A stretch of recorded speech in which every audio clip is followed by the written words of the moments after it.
नमस्कार, मैं हूं सैयद सुहेल और आप देख रहे हैं 5 की पंचायत। सोमवार को बहुत बड़े नक्सली अटैक से हिल गया देश। हमारे 25 जवान शहीद हो गए, जबकि 8 जवान अभी भी घायल हैं।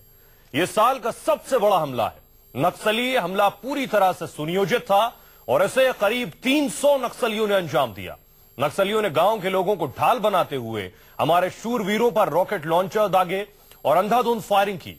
प्रधानमंत्री नरेंद्र मोदी और गृह मंत्री राजनाथ सिंह ने कहा है कि इन शहीदों की शहादत बेकार नहीं जाएगी, क्योंकि नक्सलियों के इस अटैक को सरकार चुनौती की तरह देख रही है।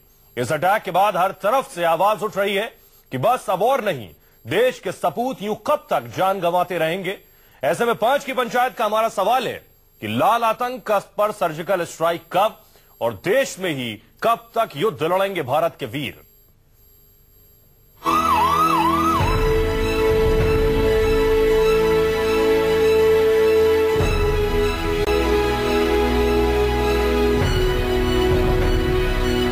हमारे सीआरपीएफ के बहादुर जवानों का यह बलिदान किसी भी सूरत में हम लोग व्यर्थ नहीं जाने देंगे।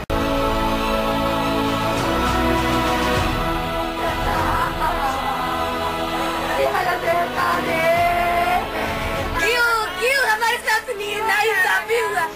मुझे इंसाफ चाहिए। इसका जवाब चाहिए हम लोगों को, और कुछ नहीं चाहिए।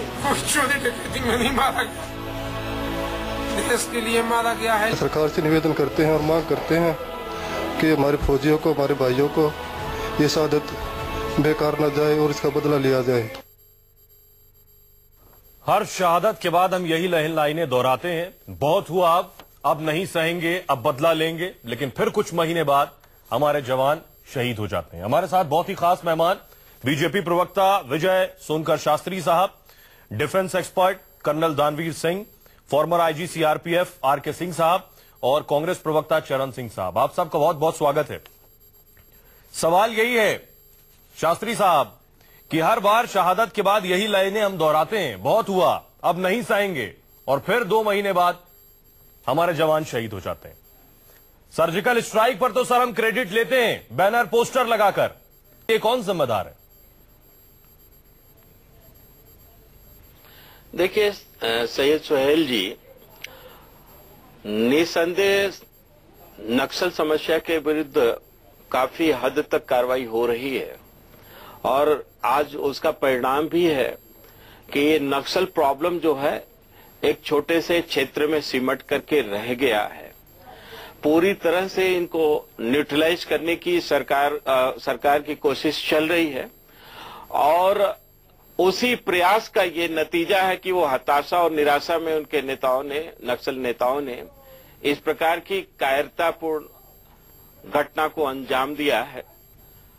और मुझे ऐसा लगता है कि जो हमारे नेताओं ने, जो हमारे मंत्री लोगों ने ये बातें कही हैं, उसमें दम है, उनमें भरोसा करना पड़ेगा। सर लेकिन मुझे यकीन नहीं, जिन 25 परिवारों के जवान शहीद हुए हैं वो इस बात पर यकीन करेंगे कि छोटे में सिमट गया है, इसलिए उनकी हताशा है और उन्होंने 25 जवानों पर हमला कर दिया। सर ऐसा क्यों होता है कि सरकारें बदलने के बाद हमें यह जानकारी तो होती है किस नेता के ऊपर कब हमला हो सकता है, उसकी वाई से जेड सिक्योरिटी और जेड से वाई कर दी जाए, और कितना बड़ा इंटेलिजेंस फेल्योर है कि हमें यह नहीं पता होता है कि हमारे जवानों पर कब हमला होने जा रहा है। देखिए सुहेल जी, अगर इसको सरकार के बदलने से जोड़ने की आप कोशिश कर रहे हैं तो मुझे लगता है कि इस पर आपको विचार करना चाहिए। मैं कोई विवाद सर मैं इंटेलिजेंस फेलियर की बात कर रहा हूं। ऐसा नहीं कि इंटेलिजेंट फेलियर या हर चीज को मैं जोड़ करके एक साथ बोल रहा हूं कि ये सत्ता परिवर्तन से अगर इसका कोई लेना देना अगर जोड़ने की कोशिश की जाए तो मुझे लगता है इसे बचने की कोशिश होनी चाहिए। ऐसा नहीं है, 2014 में मई में हमारी सरकार बनी थी, लेकिन मार्च में 11 मार्च को भी अटैक हुआ था, उसमें 15 जवान मारे गए थे। 28 फरवरी 2014 को, यानी कुछ दिन पहले वहां अटैक हुआ था दंतेवाड़ा में, वहां भी हमारे जवान सही कह रहे हैं सर आप। हम ये बिल्कुल सही कह रहे हैं सर आप। कि हम ये उदाहरण नहीं दे रहे हैं, हम ये मेरी बात नहीं, ये गलत बात बोल रहे हैं आप। ये गलत बात बोल रहे हैं आप। आप मेरी बात, मैं गलत बोल रहे हैं आप। मैंने आप सत्ता परिवर्तन की एक गलत बात बोली थी, उस पर मैंने टिप्पणी कहा है। सुन लीजिए सर, आप मैंने ये इसलिए नहीं कहा है, कह रहे हैं सर, ध्यान दीजिए सर, आप सही ये कह रहे हैं। मेरी बात भी सुन लीजिए, मैं यही ये बात गलत है। आप एक नाकाम सत्ता को, ये प्रयास चल रहा है, मेरी बात, नक्सलाइटों को, मैं कह रहा हूँ आपको न्यूट्रलाइज करने की कोशिश हो रही है शास्त्री और जी, कोशिश काफी हद तक सफल हुई है। आज वो एक छोटे से भाग में सिमट करके रह गए हैं। आप सही कह रहे हैं सर, आप एक नाकाम सत्ता को ढहा कर ही सत्ता में आए थे, उसकी नाकामी गिना कर ही आप सत्ता में आए थे सर। जिनको आप फरवरी और उससे पहले की बातें गिना रहे हैं कि कब हमले हुए और कब शहीद हुए, उनको ढहा कर ही आप आए थे सर।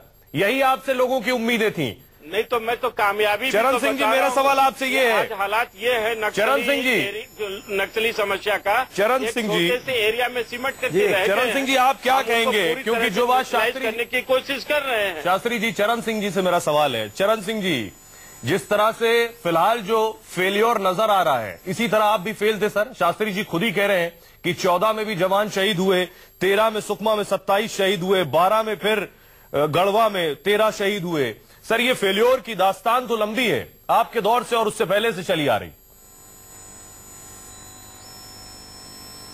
देखिए शास्त्री जी, ये भूल रहे हैं कि छत्तीसगढ़ के अंदर 2003 से इनकी भारतीय जनता पार्टी की सरकार है। रमन सिंह तब से मुख्यमंत्री हैं, आज 13-14 साल हो गए हैं। और ये जो कह रहे हैं कि कांग्रेस पार्टी का कुछ इसमें उल्लेख करना चाहते हैं कि 2014 से पहले भी होता था, तो निश्चित रूप से आपने ठीक कहा कि अगर कांग्रेस पार्टी सफल नहीं थी, इसीलिए भारतीय जनता पार्टी को चुन के दिया। और अब आपके पास में 2/3 बहुमत वाली केंद्र सरकार है, 2/3 बहुमत वाली छत्तीसगढ़ की सरकार है। पूर्ण बहुमत होने के बाद में आपको क्या तकलीफ है? और आप किस तरह से, किस बेशर्मी से आप कांग्रेस के ऊपर आज डाल रहे हो, ये क्लियर कट सेंट्रल गवर्नमेंट और स्टेट गवर्नमेंट का इंटेलिजेंस फेलियर है। इससे पहले के 2 उदाहरण मैं आपको देता हूं। 2006 में केपीएस गिल को वहां पर भेजा गया था एक स्पेशल एडवाइजर बना करके, और केपीएस गिल को रमन सिंह ने कह दिया कि आप 1 साल अपनी तनख्वाह लीजिए और शांति से रहिए। आपने केपीएस गिल को तो ये कहा, और फिर आपके 2 पदाधिकारी जो है नरेंद्र चोपड़ा और धर्मेंद्र चोपड़ा, ये 2 भारतीय जनता पार्टी के जो पदाधिकारी हैं वो पकड़े गए 2015 में, उनको सजा हुई है। 2015 में सोहेल भाई 2015 में इनके 2 पदाधिकारियों को जेल। चरण सिंह जी, आप हालात कहां से कहां पहुंच गए। चरण सिंह जी, आप ये स्वीकारिए कि आप भी इन्हीं की तरह नाकाम थे। नक्सलवादियों के साथ मिल करके भारतीय जनता पार्टी के लोग खुद मिले हुए नक्सलवादियों से। ठीक है सर, अब प्लीज कहां से कहां आप जा रहे हैं। चरण सिंह जी, माफ कीजिएगा, आपको रोक रहे हैं। मेरा सवाल आपसे आरके सिंह साहब, सर ये इंटेलिजेंस फेलियर है, आखिर कैसे इतनी बड़ी, सर प्लीज, पार्टी के लोग खुद उसमें इन्वॉल्व है। फेलियर, मेरा सवाल आपसे, कैसे नक्सली इतनी बड़ी घटना को अंजाम देकर चले जाते हैं और हमारे 25 जवान शहीद हो जाते हैं? ये आपने सही कहा, ये टोटल इंटेलिजेंस फेल्योर है। अब पहले भी ऐसा होता रहा है। हमारी सरकारें जो हैं वो या तो अपनी गलतियों को छुपाने में लग जाती हैं या फिर किसी और के मथे उसको मरना चाहती हैं। पिछली बार भी जब 75 जवान मारे गए थे सीआरपीएफ के, तो एक राज्यसभा की मेंबर गई थी वहां और उन्होंने बहुत साफ शब्दों में लौटने के बाद ये बताया था कि किस तरह से किन किन की गलतियां हैं। लेकिन आपको ये जानकर आश्चर्य होगा कि एक बड़े ईमानदार मानने जाने वाले अधिकारी को लगाया गया कि आप पता करें कि आखिर फेल्योर किसका है। उन्होंने ऐसा ढक दिया सारा, और जिम्मेवारी किसी पे फिक्स नहीं की, और उन्होंने सारी जिम्मेवारी मरे हुए इंसानों पर डाल दी।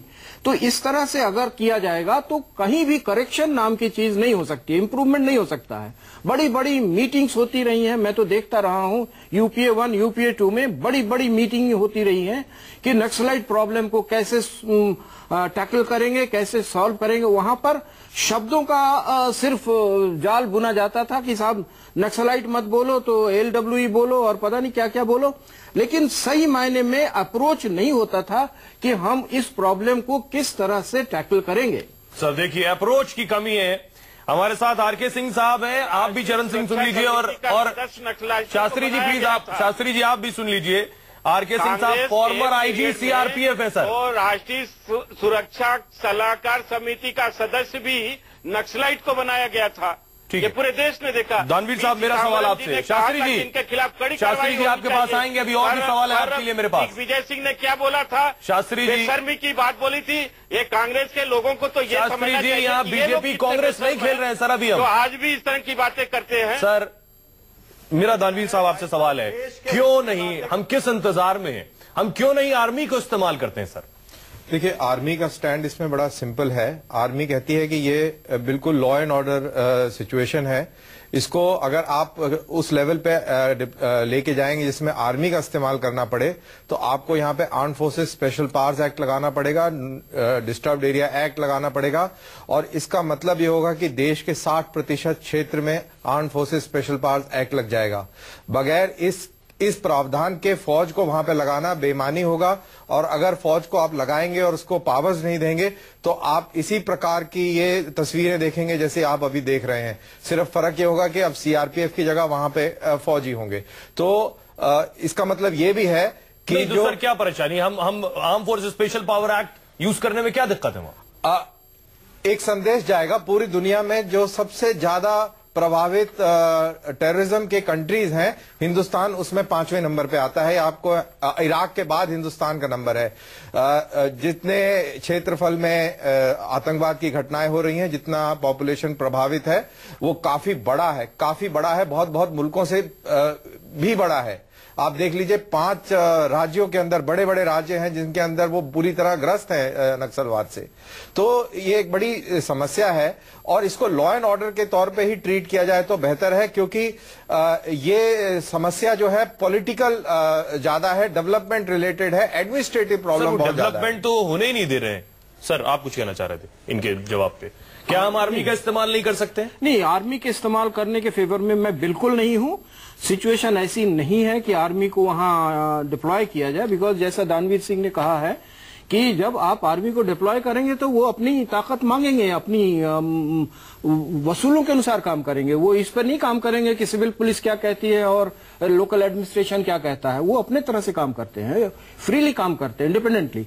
तो उनका देना आवश्यक नहीं है। हमें अपने काम को इंप्रूव करने की जरूरत है। It's a total failure of local administration. वो लोग कभी भी ढंग से ना इंटेलिजेंस कलेक्ट करते हैं, ना सही इंफॉर्मेशन देते हैं। शास्त्री जी सुन रहे हैं आप? Former IG CRPF RK Singh जो कह रहे हैं पूरी तरह से लोकल इंटेलिजेंस फेल्योर है। कश्मीर में हालात आप देख रहे हैं, टेररिज्म की हालत आप देख रहे हैं, और नक्सलिज्म की आप हालत देख रहे हैं। जी शास्त्री जी आपके पास आएंगे सर। और आपने अब तक सर सीआरपीएफ का डीजी भी नहीं है पिछले 2 महीने से।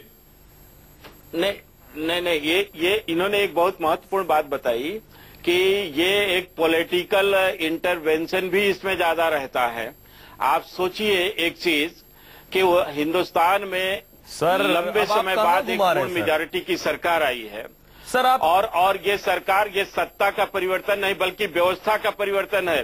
देखिए, नक्सली समस्या एक विचारधारा से जुड़ा हुआ है सर। ये कह रहे हैं कि लोकल इंटेलिजेंस फेल्योर है, आप उसे जानबूझकर पॉलिटिकल इंटरवेंशन का नाम देकर बचना चाह रहे हैं। नहीं, इसको एडमिट करने में सर क्या जाता है कि ये लोकल है? नहीं है जी। आपकी 3 साल से नहीं, केंद्र में सरकार है, कह तो रहा हूं 13 साल से सरकार आपकी छत्तीसगढ़ में है। यूटिलाइज करने के लिए पूरी कोशिश हुई है, और एक छोटे से एरिया में सिमट के रह गए हैं, तो उनकी हताशा और निराशा का ये भी परिणाम है।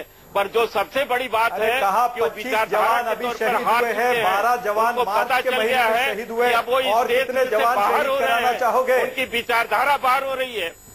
देखिए, मैं बहुत महत्वपूर्ण बात कर रहा हूँ, इसको भी देश के सामने आने अंदर दिया जाए। हमारे 25 जवानों को मार रहे हैं, फेल हुई आप है। कहते देश से बाहर हो रहे हैं। के लोग जो कांग्रेस के लोगों समय की दिशा भूल मत करिए, सुरक्षा सलाहकार लोगों की दिशा भूल मत करिए। अरे आपके उन नेता, लोगों की हार हुई है, आपके नेता अमित शाह ने तो ये तो कह दिया था, वो परेशान है, आज वो चाहते हैं कि किसी भी ढंग से देश को डिस्टर्ब करें, और डिस्टर्ब करने के लिए शास्त्री जी की वजह से कदम उठा सकते हैं। शास्त्री जी केवल जुमले बोल के देश नहीं चलेगा, जुमले बोलने से देश नहीं चलेगा। आपको सर शास्त्री जी प्लीज, आरके सिंह साहब कुछ कहना चाह रहे हैं। जो बात आप कह रहे हैं कि हमने छोटे से एरिया में इसको समेट दिया है, उस पर वो काउंटर कर रहे हैं। जी मैं इस बात से कतई सहमत नहीं हूं कि उन लोगों को एक छोटे से एरिया में समेट दिया गया है। वो लोग आज भी बहुत एक्टिव हैं, बिहार में एक्टिव हैं, झारखंड में एक्टिव हैं, वेस्ट बंगाल में एक्टिव हैं। वेस्ट बंगाल में उन्हें तो संरक्षण प्राप्त है आज की डेट में, तो हर जगह वो लोग एक्टिव हैं। और ये कहना कि साहब वो उनको दबा दिया गया है, ये इससे मैं सहमत नहीं हूँ। सर आप अभी फॉर्मर आईजी सीआरपीएफ को सुन रहे थे। साल से कहां कैसी कितनी कैजुअलिटी हुई है, कितनी घटनाएं हुई हैं। क्या आप चाहते हैं कि हानि जगहों पर भी हो? अगर नहीं हो रही तो इसका क्या मतलब वहां नियंत्रण नहीं है क्या? सर कल तक तो यहाँ भी नहीं हो रहा था। अगर सुकमा पे आपसे 2 दिन पहले पूछा जाता तो सुकमा पे भी आपका यही जवाब होता। सर अब 25 शहीद हो गए। दानवीर कुछ कह रहे थे। मैं ये कह रहा था कि 2016 जो है अभी तक की जो नक्सलवाद रिलेटेड घटनाओं का सबसे खूनी साल माना गया है। 2015 से अगर उसको कंपेयर करें तो 71% का इजाफा है। 433 लोग मारे गए नक्सलवाद प्रभावित क्षेत्रों में, जो कि 50 पिछले साल जो कि टोटल टेररिस्ट रिलेटेड घटना है, जिसमें जेएनके और नॉर्थ ईस्ट शामिल है, तकरीबन 50% को अकाउंट करता है।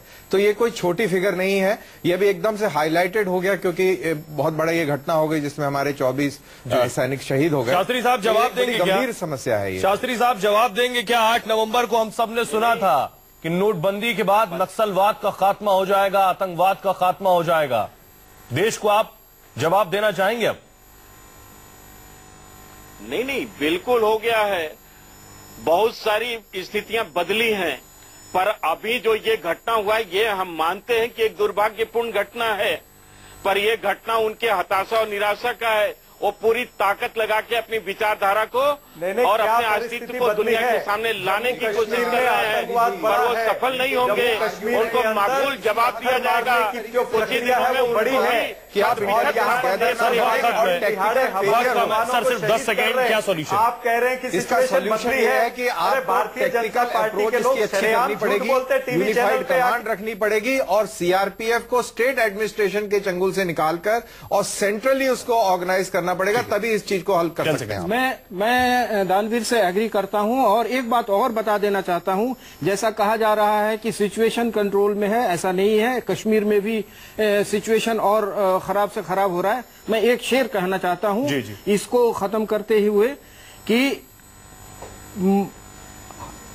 पर बस एक ही उल्लू काफी है, हर शाख पे उल्लू बैठे हैं, अंजाम गुलिस्ता क्या होगा। जी, एक सटायर है आरके सिंह साहब का, लेकिन बड़ा सवाल यही है कि सिर्फ 25 जवान शहीद नहीं हुए, 25 परिवार, उनके छोटे छोटे मासूम बच्चे, 25 खानदान, पूरे देश के लिए एक अपूर्णीय क्षति है। सवाल यह है कि हम इस पर कब तक बहस करेंगे या कुछ दिनों बाद फिर हम उन्हीं बहसों में उलझ जाएंगे जिनका कोई मतलब और मकसद नहीं था। बहुत बहुत शुक्रिया आप सभी मेहमानों का।